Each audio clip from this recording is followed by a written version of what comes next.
Olá, seja muito bem-vindo à nossa Escola Bíblica, este lugar especial onde nos encontramos para juntos desfrutarmos da Palavra de Deus. Temos tido a oportunidade de estudar muitos temas e nos últimos programas temos vindo a desfrutar do tema do livro de Daniel. E temos connosco um convidado que já é habitual, que nos acompanhará ao longo deste tema, que é o nosso querido Paulo Lima. Paulo, obrigada por estares aqui. É um gosto estar aqui. E com a ajuda então do Paulo, vamos já começar com o sumário de hoje. Paulo, podes nos introduzir? Daniel tem um sonho que revela o destino da humanidade. Perceber o significado deste sonho permite-nos a compreender onde estamos no grande plano de Deus para nós. É este o sumário. Ok, vamos falar então de mais um sonho de Daniel, vamos compreender um sonho especial que Daniel tem. Vamos, por isso, abrir a Bíblia no livro de Daniel, no capítulo 7 e no versículo 28 e em 27. E no livro de Daniel, no capítulo 7 e no versículo 27, vamos encontrar este texto que nos diz o seguinte: o reino e o domínio e a majestade dos reinos debaixo de todo o céu serão dados ao povo dos santos do Altíssimo. O seu reino será reino eterno e todos os domínios o servirão, lhe obedecerão. Ok? Então, este texto é um texto que nos vem a mostrar que há um domínio, uma majestade. Novamente vamos entrar em tema de domínio, mais uma vez vamos entrar em tema de majestade, mas estamos já no final do capítulo 7, no início do capítulo 7 é dado o sonho de Daniel, e o que eu te vou pedir é se nos podes contar um bocadinho do sonho e dar alguns pormenores, principalmente sobre os animais que vão aparecer neste sonho. Sim, nós estamos no primeiro ano de Belshazzar, é o ano de 550 a.C. O que Daniel vê é o mar agitado pelos ventos, por ventos tempestuosos. Nós sabemos que este grande mar seria o Mediterrâneo, onde do lado oriental estavam a nascer os vários impérios que iriam suceder-se ao longo da história da humanidade até o tempo do fim, até à volta de Jesus. Mas este é também o Terrom. Terrom é o abismo. Os antigos pensavam que a Terra assentava com bases num mar que era subterrâneo e que circundava essa terra. E o Mediterrâneo era interpretado pelos antigos como sendo uma parte desse mar, desse Terrom. Então, o que é que isto significa? Os ventos que agitam o grande mar são as disputas político-militares que agitam a humanidade. E a partir daqui é que vão surgir quatro animais que emergem do mar, que segundo Daniel 7:17 e Daniel 7:23 são quatro reinos que constituem a totalidade dos impérios que iriam oprimir o povo de Deus desde o tempo de Daniel até ao tempo do fim da história. É interessante ver que estes quatro animais, quais são? O primeiro é um leão com asas de águia. Nós sabemos que ele representava o Império Neobabilónico, o primeiro império que é mencionado em Daniel. Esse império existiu do ano 605 até o ano 539. Tem duas fases, por isso é que o leão inicialmente tem asas de águia, mas depois arranca-lhe-se as asas e ele é posto de pé e recebe um coração de homem. E significava que depois de uma fase de expansão, de domínio, ele iria sofrer uma fase de decadência, e foi isso realmente que aconteceu com o Império. E é muito interessante que o primeiro imperador deste Império, o mais importante, Nabucodonosor II, é representado por Jeremias, por exemplo, no capítulo 49, como usando a metáfora do leão e da águia, que é precisamente o animal que aqui está descrito. Depois há um outro animal, que é um urso com 3 costelas na boca, representa o Império Medo-Persa, que teve a hegemonia do ano 539 até o ano 331. O ano 331 é a data da Batalha de Arbela, em que Alexandre o Grande vence o último rei persa, Dario III. Este urso tinha um lado mais elevado que o outro, porque os persas dominavam na relação entre os medos e os persas. Os persas eram dominantes. E tem 3 costelas na boca, que representam as 3 conquistas deste império: a Lídia, a Babilónia e o Egito. A seguir vem um terceiro animal, um leopardo com 4 asas e 4 cabeças. Representa o Império Grego-Macedónio, que teve a hegemonia do ano 331 até o ano 146. Este ano é o ano da anexação da Macedónia pelo Império Romano. Tem 4 asas, porquê? Porque é um império que se construiu com uma grande rapidez de conquista. Representa a velocidade, não é? Representa a grande velocidade do animal. E tem 4 cabeças porque esse império dividiu-se em 4 reinos. Os reinos dos diádocos, os 4 diádocos: Cassandro, que ficou com a Grécia e a Macedónia; Ptolomeu, que ficou com o Egito; Seleuco, que ficou com a Síria e a Babilónia; e Lisima, que ficou com a Trácia e com a Ásia Menor. Isto depois da Batalha de Ipsos, no ano 301 da nossa era. Portanto, o Império de Alexandre dividiu-se em 4 a partir do ano 301.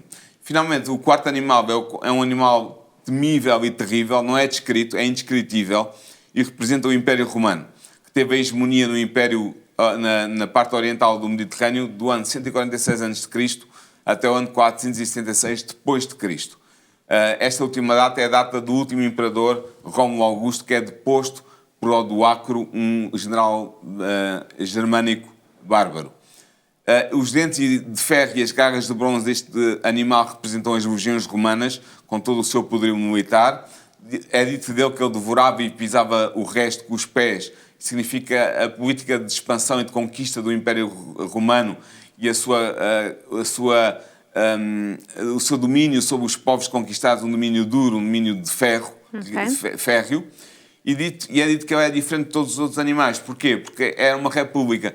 Todos os outros animais eram monarquias, mas o Império Romano era uma república romana, mesmo durante o período dos imperadores, era o Senado Romano que tinha, pelo menos teoricamente, o poder. E são estes 4 animais que são representados por Daniel no seu sonho. Mas este último animal, depois ele é descrito e ele vai ser apresentado com mais características. Sim. E vai ser desenvolvido mais. Neste animal terrível vai-lhe aparecer 10 chifres. Sim. E vai aparecer uma ponta pequenina que depois vai ter um papel preponderante. Exato. Podes-nos explicar um bocadinho mais ou poder-nos ajudar a compreender o significado destes chifres e, em especial, desta ponta pequenita? Sim, os 10 chifres... primeiro temos que pensar que em hebreu a expressão chifre significa poder. Os salmistas às vezes dizem protege o meu chifre ou dá-me um grande chifre, querendo com isto dizer um grande poder. Portanto, isso em hebreu. Exato. O Daniel 7:24 diz que estes 10 chifres são 10 reis. Mas nós sabemos que tanto em Daniel 7 como em Daniel 8 os chifres podem representar reinos. Exato. E sendo referido como reis, mas na realidade são reinos. E são 10 reinos. Que reinos é que eles são? São os 10 reinos bárbaros germânicos que surgiram no território de Roma. Não te esqueças que estes 10 chifres vão surgir na cabeça do 4º animal que nós vimos que representava o Império Romano. Portanto, estes 10 chifres são os 10 povos bárbaros germânicos que conquistaram Roma, Roma Ocidental, o Império Ocidental de Roma, e construíram no século V e no século VI reinos dentro desse território. Até que no ano 476 o Império vai desaparecer, mas esses reinos vão continuar. Atualmente, eles são a Europa das Nações. Eles deram origem a todos os reinos que foram surgindo ao longo da história da Europa até à atualidade. E hoje nós podemos identificar estes 10 reinos, estes 10 chifres, como a União Europeia, que reúne, congrega todas as nações europeias numa organização única. A ponta pequena é muito interessante. É dito também que ele é um rei, ou seja, é um pequeno reino, mas é um reino, é um poder com características religiosas. E os autores que estudaram esta passagem de Daniel acreditam que se trata aqui de uma igreja, da Igreja Romana. E porquê que nós concluímos isto?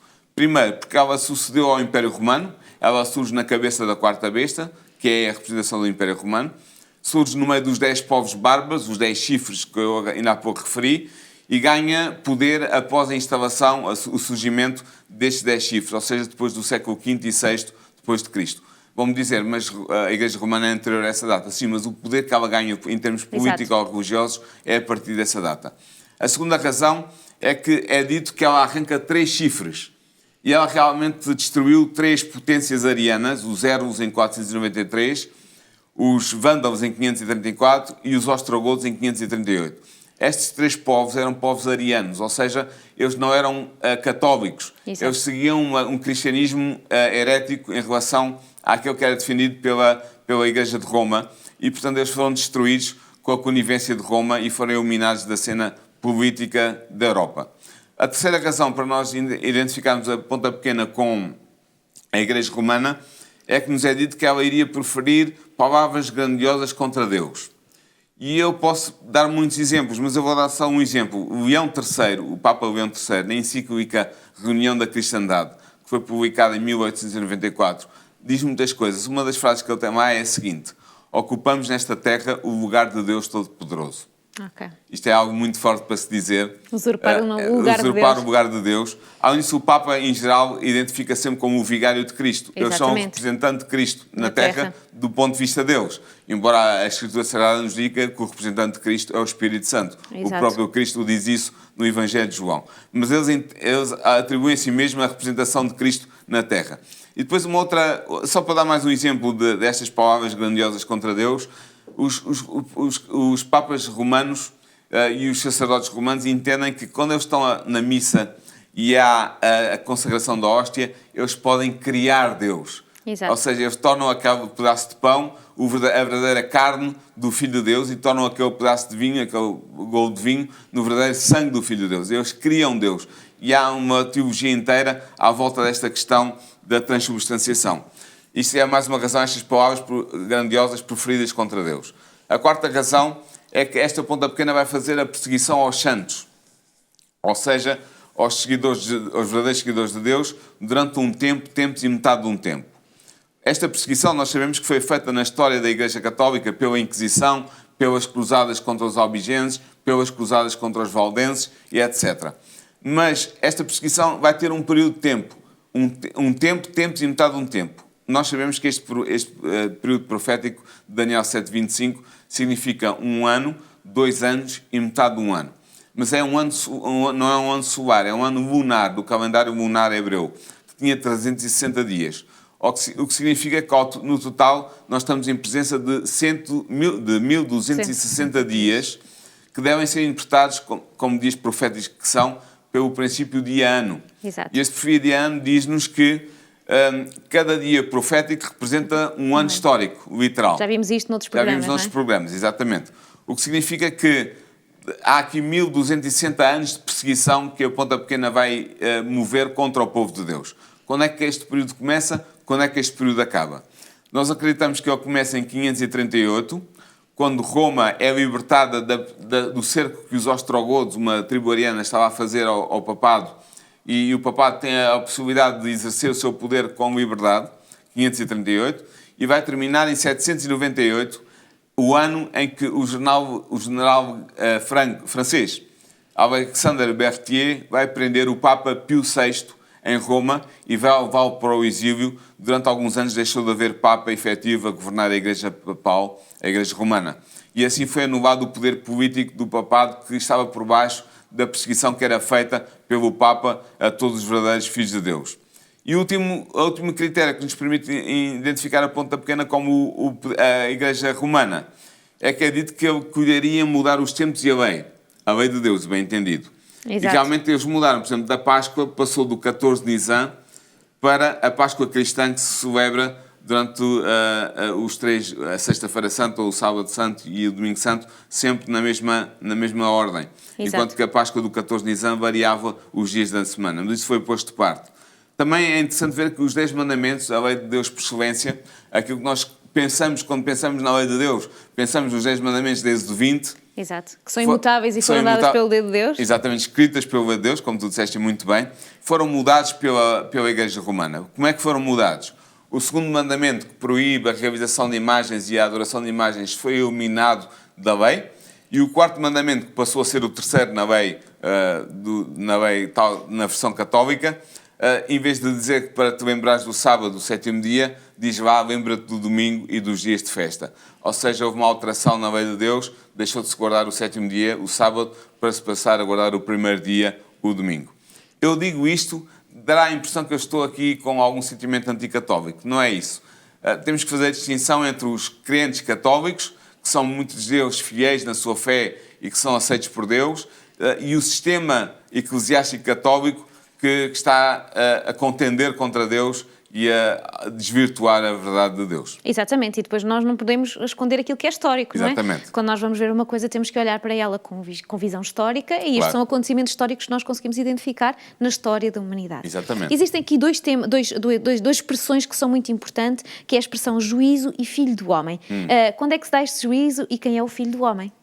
No capítulo 7, a meio do capítulo 7, nomeadamente a partir do versículo 9, há uma referência ao ancião de dias, que nós sabemos que é Deus, que é claro, pela descrição que é feita, ele senta-se num trono de fogo, tem o cabelo branco, é o ancião de dias, portanto vemos que é Deus que está ali representado, e há um filho do homem, Barenash, no original aramaico do capítulo 7, que significa o quê? Nós acreditamos que ele significa um Messias divino humano. Porquê é que nós acreditamos isto? Há várias razões. Por exemplo, ele aproxima-se do ancião de dias nas nuvens do céu. Portanto, aqui um sinal de divindade. Deus, no Antigo Testamento, é que cavalga as nuvens. E este filho do homem faz exatamente isso. Depois ele é humano, porque ele tem a aparência de um homem. É Barenash, o filho do homem. E é interessante ver que Jesus, ao longo dos evangelhos, dos 4 evangelhos, ele vai usar 80 vezes esta expressão, filho do homem, para se referir a si. Si mesmo. Para se referir a si mesmo, como o Messias de Israel, sem a grande alarde. Haveria aqui razões que eu não tenho tempo para apresentar, porque é que Jesus usa este título acima de tudo, acima de qualquer outro, mas ele aplicou a si. O que significa que Jesus vê-se a si mesmo como este filho do homem em Daniel 7. E nós podemos vê-lo também. Depois aqui, o que acontece é que há um julgamento. Há a cena do julgamento celestial que é instituído, que vai condenar a ponta pequena e que dá domínio ao Filho do Homem e, portanto, aos santos que ele representa, aos filhos de Deus que ele representa, ao povo de Deus. Nós sabemos sempre que o juízo no Antigo Testamento é sempre dado em favor dos oprimidos, dos fiéis filhos de Deus, daqueles que são seguidores verdadeiros de Deus. E, portanto, é o que acontece aqui também. Depois, este juízo não é um juízo qualquer, é um juízo investigativo. Okay. É muito típico o juízo investigativo no Antigo Testamento. O que é um juízo investigativo? É quando há um pecado, Deus vai investigar o que é que está a acontecer e depois toma uma decisão e aplica uma sentença, que é a sentença do juízo. Nós temos, por exemplo, isso no caso de Sodoma. No caso de Sodoma havia pecados graves naquela cidade. Deus desce na pessoa do seu filho com mais 2 anjos e vai informar a Abraão de que vai investigar Sodoma e vai julgá-la. E depois da investigação há o juízo que é aplicado e Sodoma é destruída. Esta sequência, pecado, investigação, juízo, acontece em muitos outros exemplos do Antigo Testamento e está a acontecer exatamente aqui. Como é que nós sabemos que é um juízo investigativo? Porque os livros são examinados, abrem-se os livros do céu, que têm os registros de todas as ações dos seres humanos. Depois, porque é necessário que haja um juízo investigativo para determinar quem será salvo e quem não será antes da segunda vinda de Jesus e, portanto, quem é que estará na primeira ressurreição, que é a ressurreição dos justos. Logo, tem que ser ajuizado antes da segunda vinda, porque é o momento da ressurreição dos justos. E depois há ainda a necessidade de um juízo, porque a ponta pequena está ativa na Terra e é nesse momento, durante esse processo, portanto, pelo menos durante os 1260, após os 1260 anos, que será o lugar para acontecer esse juízo. Exato. Porquê? Porque é o período em que o domínio político-religioso da ponta pequena, da Igreja Romana, vai terminar e vai haver um intervalo. Nós sabemos que Daniel 8, no versículo 14, vai-nos dar a data exata deste juízo. Nós aqui em Daniel 7 só sabemos que o juízo tem que acontecer depois dos 1260 anos do domínio papal terminarem, ou seja, depois de 1798. Agora, quem é que vai ser julgado? O veredito é dado a favor do povo de Deus e a ponta pequena vê o seu poder anulado por Deus e que será definitivamente anulado na segunda vinda de Jesus. Portanto, este juízo é importante porque a partir dele o Filho do Homem recebe o reino, o Messias recebe o reino, o direito a reinar com os santos após o fim do juízo, que será na segunda vinda de Jesus. Ok, então, tirando só assim rapidamente, temos estes animais que representam um período de tempo, depois destes animais vemos este último animal que vemos que tem umas características especiais. Sim. E vemos que dentro destes chifres todos vai haver uma ponta pequena que vai ser aquele que vai ter preponderância até pouco antes da volta de Jesus. Exatamente. E durante este tempo, entre o final da força potencial dele, há um momento de apaziguação. Sim. E esse momento de apaziguação é quando este que nós estamos a ver, que é o Filho do Homem, não é? Sim. Este Filho do Homem vai estar a realizar um juízo, e um juízo à moda de Deus, não à moda humana. Exatamente. Que é um juízo que é investigativo. Exatamente. Então, estamos aqui a chegar ao momento no momento em que nós estamos a viver, não é? Sim. Hoje podemos ver, não vimos até ao momento em que Jesus volta, mas Daniel vai nos mostrar até um pouco antes, e nesta profecia até um pouco antes. Sim. Dessa volta. E nós vamos continuar a estudar, vamos entrar nos capítulos a seguir e vamos ver como Deus nos vai explicar cada um destes pormenores. Sim. Mas com esta informação tudo que deste, e que eu agora tentei assim rapidamente sintetizar, a minha pergunta é de sempre: como é que nós podemos aprender fazendo? O que é que isto nos pode, desde já, ensinar, e o que é que nós podemos aprender com esta profecia? Este capítulo ensina-nos que a fé cristã tem um fundamento, e esse fundamento é a profecia. E essa profecia confirma a inspiração bíblica. Quando nós vemos a profecia com milhares de anos ser realizada à nossa frente, diante dos nossos olhos, nós temos fé na palavra de Deus. Essa é uma lição. Outra lição é que Deus controla a história. Controla a história sacra e a história profana. E quando as duas estão misturadas, também é controlada por Deus. Deus sabe o que é que vai acontecer e disse-nos com antecedência nestas profecias de Daniel. Depois, nós também sabemos que o reino de Deus vai ser certamente instaurado depois do fim do juízo investigativo e que os crentes, os verdadeiros crentes, terão parte nele, está ao alcance de cada um de nós fazer parte desse reino, se nós aceitarmos Jesus como nosso Salvador e Deus como o nosso Senhor. E por último, se nós estivermos ao lado de Jesus, nós não temos que temer o juízo investigativo, porque teremos o melhor advogado que se pode ter. Obrigada com este convite a aceitar e a confiar no nosso Deus, que conhece todos os pormenores até o último dia. Terminamos o programa de hoje. Queremos continuar a estudar sobre Daniel, sobre a Bíblia, sobre a profecia e queremos contar consigo já no próximo programa. Encontramos-nos até lá.